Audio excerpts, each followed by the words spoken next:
We're looking at the NHL slate tonight, which is enormous. This isn't like the MLB slate where we're picking and choosing between 3 games. 14 hockey games tonight. Yeah. Damn near every single team in the league is in action. So narrow it down for us, Dave. How do we find gold on a slate this big?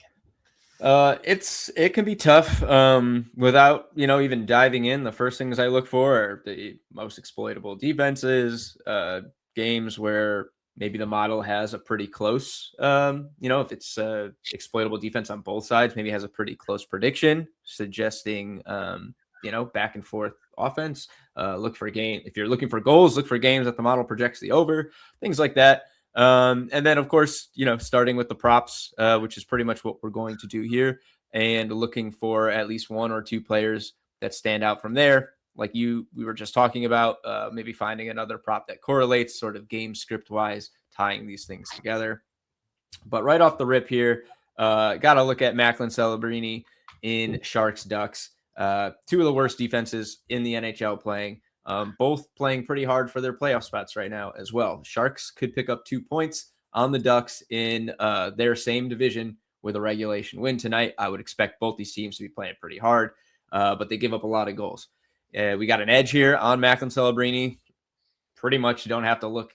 You don't need to convince me very hard to look elsewhere. The kid is a stud. He's got over 40 goals this season, 7 in his last 7 games, pair of games with 2+ in that span. I don't even hate him for a goals ladder, 1+, 2+, little sprinkle on the hat trick. He has been excellent. Came back from the Olympics, still excellent. Gets a great matchup tonight. Kid should be shooting pucks. Macklin Celebrini. Love him for a goal. 42.6% probability. Get yourself a nice little edge there. Did not find here. Let's see. We could filter by game. I did not find any straight up value earlier in this particular game, but the matchup is good and at least demands attention. Okay, so it's mostly on the other side, which makes sense because the matchup is pretty lopsided here. But you can't get an edge now on Quinton Byfield to score a goal, which isn't so bad. He's only got 20 goals this season, 7 of them in his past 10 games. So he's putting it together now. Over the course of the season, not been a massive contributor, I suppose, but putting it all together right now is Quinton Byfield. But if you go into this game and look at the just goal scorer probabilities themselves, you'll see Artemi Panarin and Adrian Kempe at almost identical probabilities here. Getting the Canucks, who give up the most goals in the NHL, 4+ allowed in 8 of their last 10. Even in the only game they won in that stretch, they gave up 6 goals. 5+ in 6 of those games. Just a great target here if you are looking for goals. Sometimes it's not the guys you think, and it's the deeper cut guys. So you could also dig in and try to find some lower probabilities that might break through. But you saw in the edges, only Quinton Byfield from the Kings gets one. So anybody deep down is probably not fairly priced. Kempe's on a little heater of these 2, 6 goals in his last 5 games. He's also got a pair of games with 2+ goals in that stretch, just like Celebrini. So I'd probably lean Kempe if you're just going for probability. If you want the edge, Byfield has the value. And against a bad defense, they very well could both score. Wouldn't be a bad little 2-legger if you were so inclined. But that's the 2 guys that I would be looking at in this game. Kempe for the probability, for the trend, and Quinton Byfield's got the edge and is also scoring more lately than he ever has this season. And then one more game, another one where there wasn't an edge as far as a goal scorer is concerned early on, but we can check and see if that has changed by filtering our games. Couple on these longer probabilities here for the Avalanche. Not saying you shouldn't play these guys, but they are definitely long shots.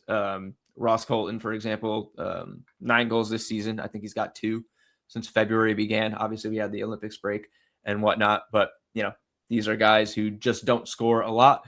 The model is telling you that they are mispriced, but it's also telling you their probabilities are very low. 9% or 9 goals this season would not even be 20% rate for Colton. So just something to consider. However, if you go into the probabilities, that's where I like to look at, see who's leading the way. Look at the discrepancy between one player and the other. I mean, you can see a massive massive favorite on the Avalanche here as far as goal scorer probabilities. Shouldn't be surprising. The Kings are like bottom 7 this season. The Avalanche are the top offense in the NHL. Flames given up 3+ in 5 straight, 4+ in 3 of those games. Just not a very good defense. But this discrepancy is huge. I mean, 17% for Martin Nikas over anybody on the Flames. 3% higher than even Nathan MacKinnon, who's minus 135 in this game, compared to Nikas, who's plus 135 in this game. So Nikas, who's on a pretty solid roll here, scoring as well. 6 in his last 10, just here around 43%. And when you compare the two probabilities between MacKinnon and Nikas, and their odds being literally the opposite of one another, makes it pretty clear to me that Nikas is the guy you should play here, straight or in the parlay. And if you play a little parlay, you can get Nikas, Celebrini, and Kempe for a little plus 1250. And all three of those guys have 6 or 7 goals in their last 10 games. So pretty good heaters, good matchups, solid Dimers model probabilities, all 40% or higher. I guess just slightly under for Kempe. He was like 39.4, 39.5. But yeah, pretty good, all aligned, all three of them with the good matchup, good probability, good trend. Don't really need much more to convince me for 3 guys like that. 12.5 to 1, 3 hot sticks. Lock it in, Dave. I love it.